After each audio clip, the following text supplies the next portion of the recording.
How's it going, guys? Milk Ducks here. Today we're going to be looking at some gameplay with Li. She's one of my favorite healers. Generally considered a very middle-of-the-road type character. She doesn't see a lot of action, and she actually doesn't see a lot of competitive play. Because she's just kind of one of those heroes that's not considered top tier. She is, however, a big comfort pick for me, and I honestly believe that that matters more in a lot of cases. I would much rather see a person play a hero that they have 200-300 games on and that they feel very comfortable on, that's considered lower tier, than a hero that is generally considered like an A tier hero, right? But they only have 20-30 games on them. I feel like in that situation, even though the character is much better in the meta, you're better off going with the hero that you know and that you feel comfortable with. So I play a lot of Li, and I get a lot of questions about her. When do you pick her and that kind of stuff. I pick her. I try not to pick her as a solo support. I don't think that's where she excels. I think that what she's really effective at is in a double support capacity. One of the things that makes Li special is that she is actually capable of churning out a fair amount of damage for a support. So we're going to go through the build that I like really quickly. Let me sort of preface this by saying that the Serpent talents, right, like Cloud Serpent talents, are considered to be her highest win rate talents. So that would be Timeless Creature, Mending Serpent, Lightning Serpent. Later on you get Serpent Sidekick. That has the highest win rate on hot slogs. I don't like that. I don't enjoy the playstyle. I don't feel like it's impactful. What I like is throwing a lot of ease, and either focusing on heals that can't be interrupted, or lots of lockdown. Okay. So level 1, I tend to get Gale Force. This is going to drastically increase the damage of your E. Later on, we're going to get Mass Vortex, which is going to essentially double the damage of your E. I prefer Pitch Perfect here. I know people are going to yell at you if you don't get Cleanse. There's two things, okay? I know how to use Cleanse. I understand the need for Cleanse. I also feel like we're heading toward a time when Cleanse is just going to kind of go away, right? Uther no longer has Cleanse. Kharazim no longer has Cleanse. Malfurion, as of the latest patch, no longer has Cleanse. We see Cleanse still on a lot of supports that aren't considered, high meta, supports. I think Li still has it. Rhaegar still has it.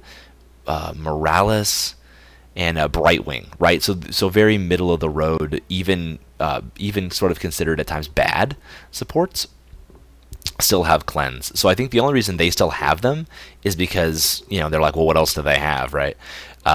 So first of all, I know how to use it, right? But I think that Pitch Perfect it fits my playstyle better, right? It reduces the cooldown on her Q after you use it, in succession. So she does have mana issues. She particularly has mana issues in the early game.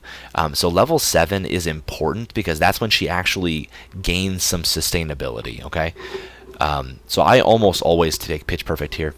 At level 10, it really depends on the game. I mean, she's one of the heroes that I actually do change my ultimate fairly regularly. Jug, so if you need it, right? Do you need the burst healing? Okay, then you should take it. But do they have stuns? Do they have consistent stuns? I'm talking about like variant taunts. I'm talking about like even a Nubarak's Cocoon, right? So you've got a 70-second cooldown, and as soon as you pop that, he's just going to hit you with Cocoon. So even if you needed the cups, Water Dragon would be the better pick, because you'll just never get any value out of this. You'll never get it off the whole game.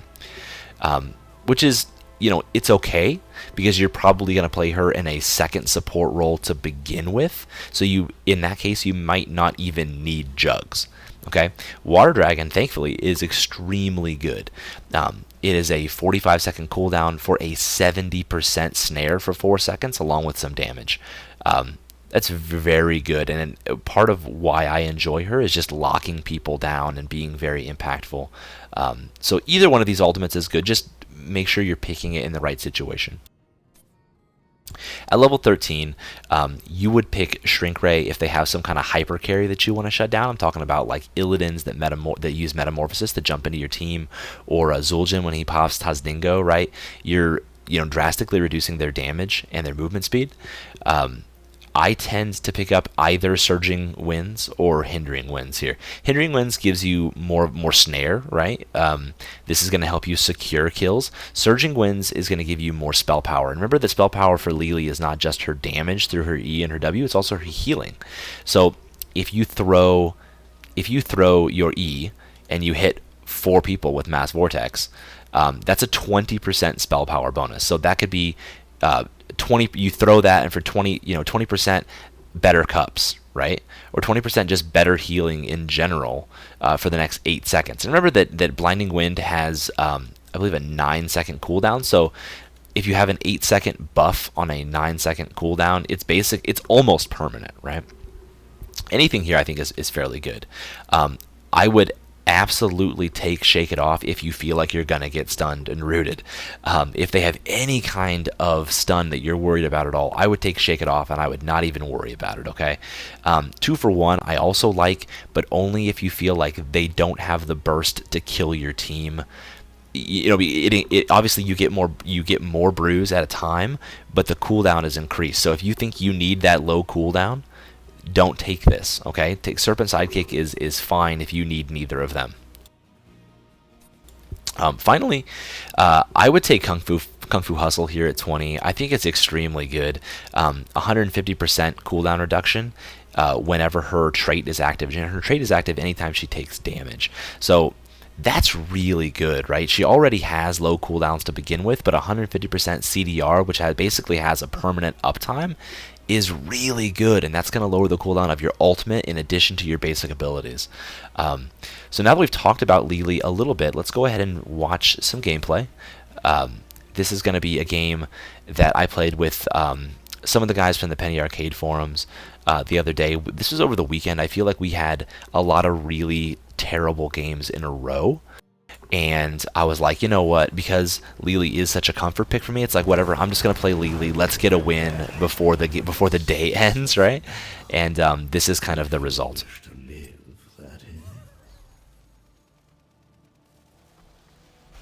Okay, so we had talked about in the last video the importance of kind of looking at the enemy team and finding out what they're doing and what you need to do in response. So first of all, this is a quick match obviously, but we lucked out because Li has blinds, and blinds are very impactful against auto attack heroes. So they have Samuro, who is obviously like 100% ability damage except for his ultimate. Tychus, who is also pretty much almost entirely an AA hero. They have Malthael. It's not going to be super impactful against him. And then Tyrael and Auriel.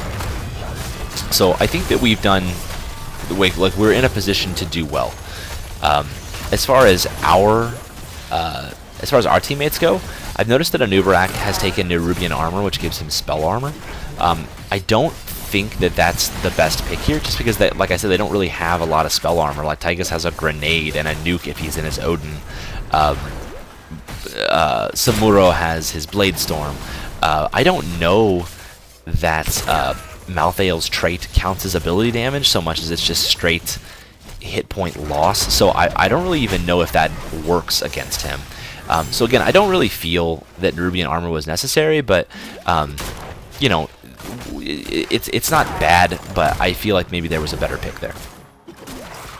So as you can see, like I said, Li does have tremendous mana issues, especially early game. Like we're a minute into the match, and I've basically just been spamming Qs and throwing E on cooldown, and I'm completely out of mana.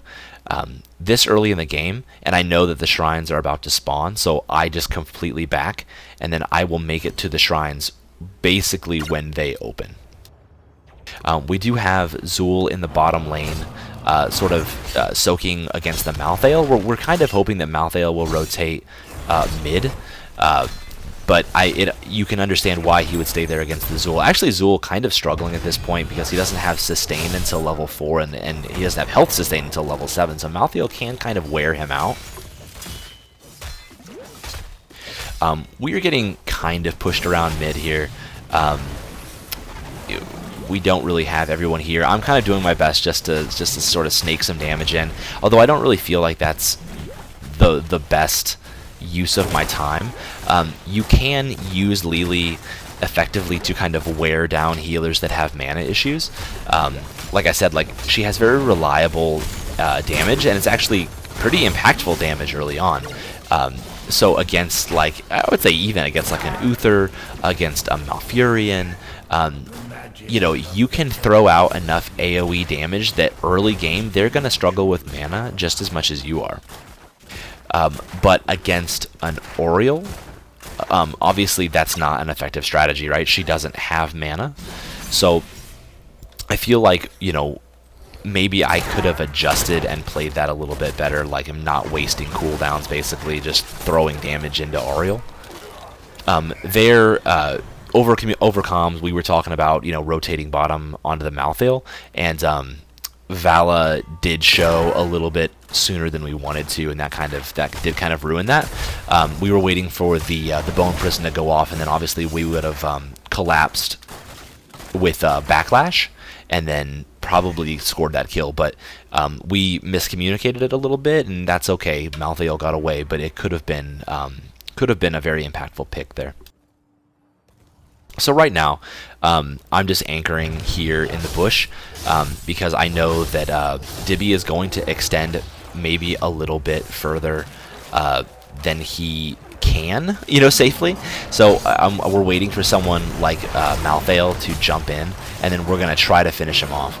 It doesn't work. Again, Ariel comes in to save him.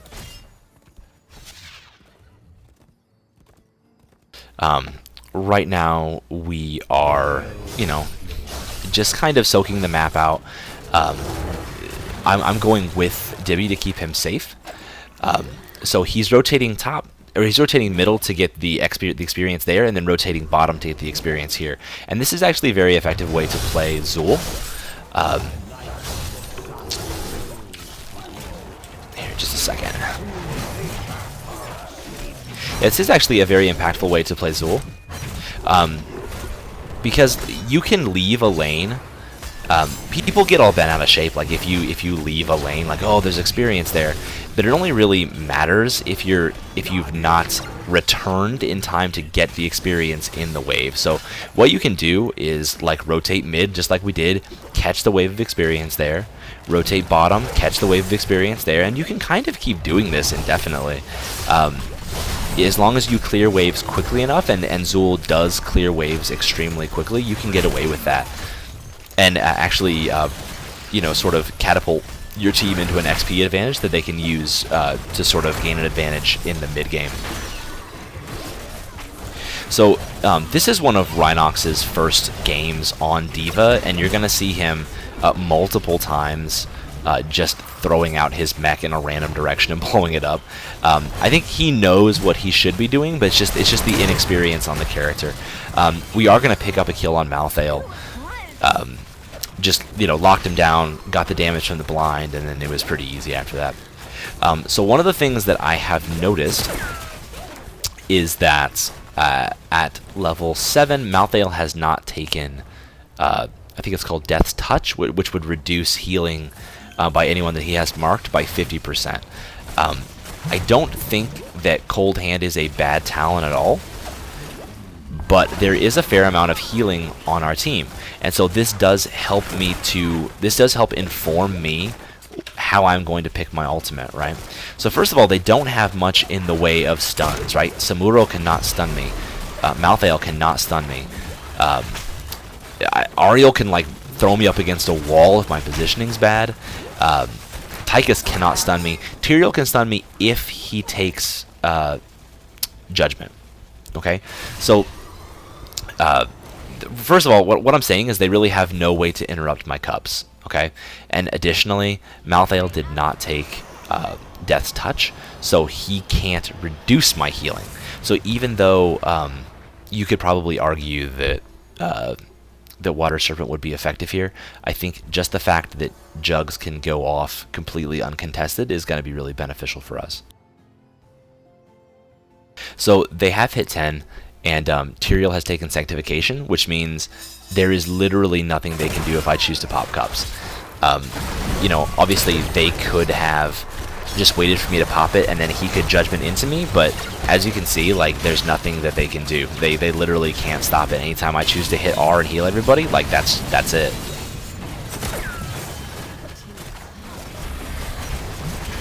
We do have a couple people go down here. Li is not tremendously effective outside of her ults in healing multiple heroes when they get sort of jumped on like that. Because her Q only heals one target at a time, and it's kind of a random target. It's not a random target. It's the hero that has the least amount of health. However, I mean, that's neat, but the hero with the least amount of health might not be the hero that needs to be healed, right? I might have the least amount of health, but Dibby's the one who's just about to die. You know what I mean? I'm not in danger of dying. I need to heal Dibby, but I actually can't do that. And that's kind of one of the struggles of Li and why you don't tend to play her as a solo support. Again, like, you can make it work.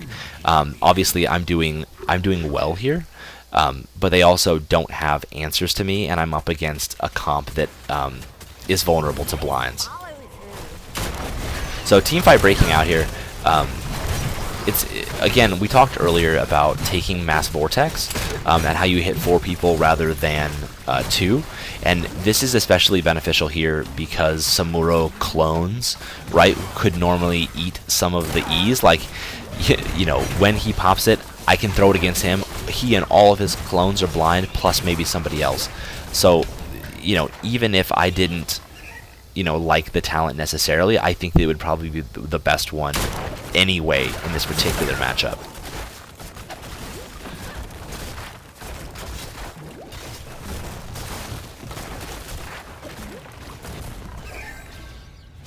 So we are a talent tier ahead at this point. Well, we were until just now, but we're keeping ahead in XP.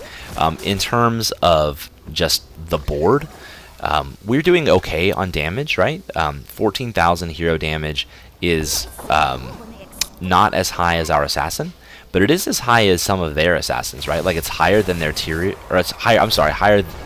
It's about the same as their Samuro, okay? And my healing is more than their Oriole, and which I basically attribute to their Oriole not having a great crown target. My point is, though, that I can heal just as effectively as one of the best healers in the game, right? So don't just write off a hero like Li because you think, like, oh, she can't heal. Under the right circumstances, she absolutely can. So enemy team's trying to make a play here. You know, in fact, Tormented Soul, they obviously think they can make something happen because Tormented Souls go out, Odin gets popped. I don't think that this was the right time for them to, I really think that was a misstep on their part. So we see 2 ultimates go down, and now we're going to chase them down. And there's not a lot that they can do about it. Right? Anubrak goes deep. He does have Cocoon up, so he can use that if he wants. So Crystal Aegis does go out, so we have seen 3 ultimates now go out from the enemy team, and this is right before a Shrine's going to be active.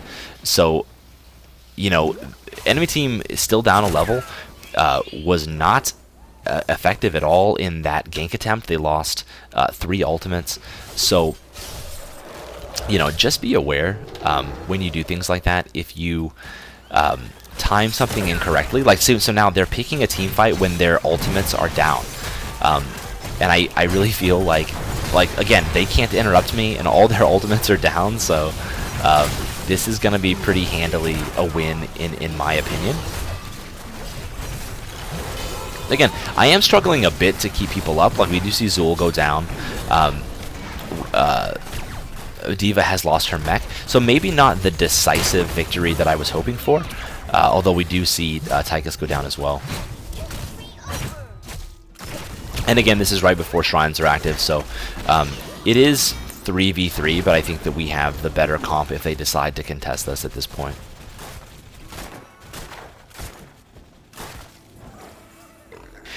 Now that we have 16, we do have a talent tier advantage as well.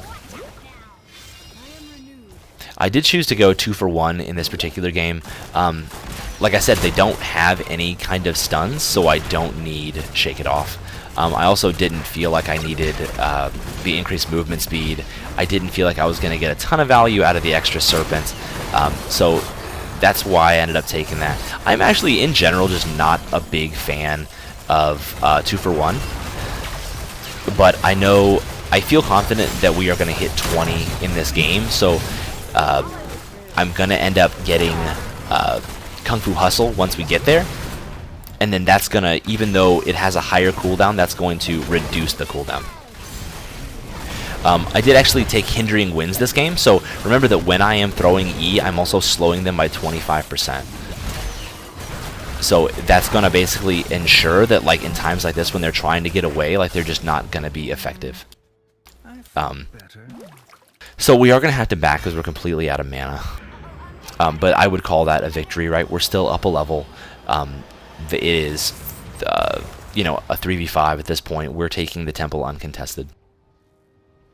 I do feel like at this point we need to be taking boss, and we don't do that. We end up taking their siege camp as well.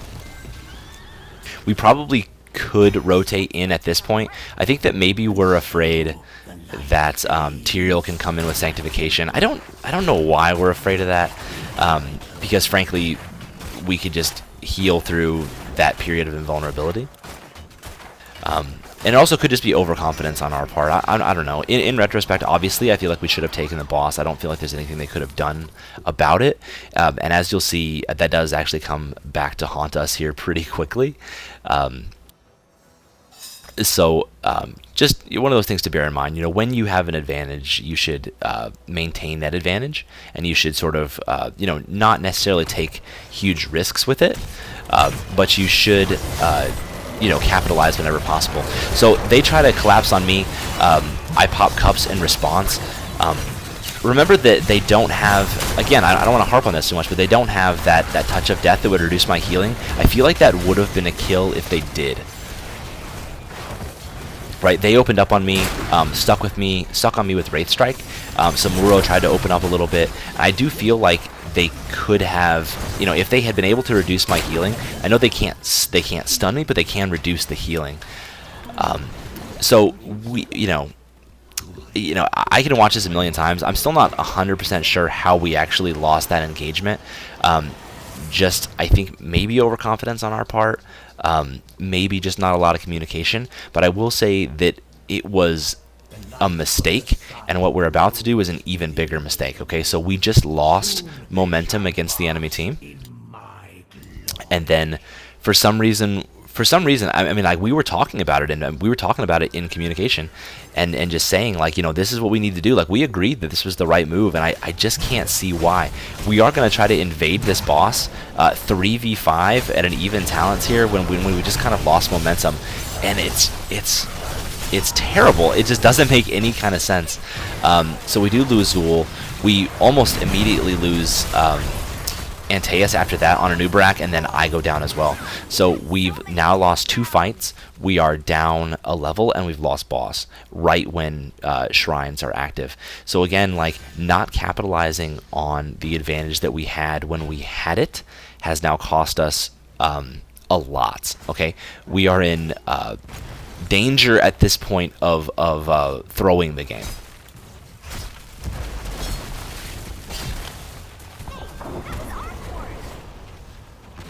So we are 19 now, but it is still a 3v5. They have taken both temples together and are currently, you know, sort of heavily sieging our defenses.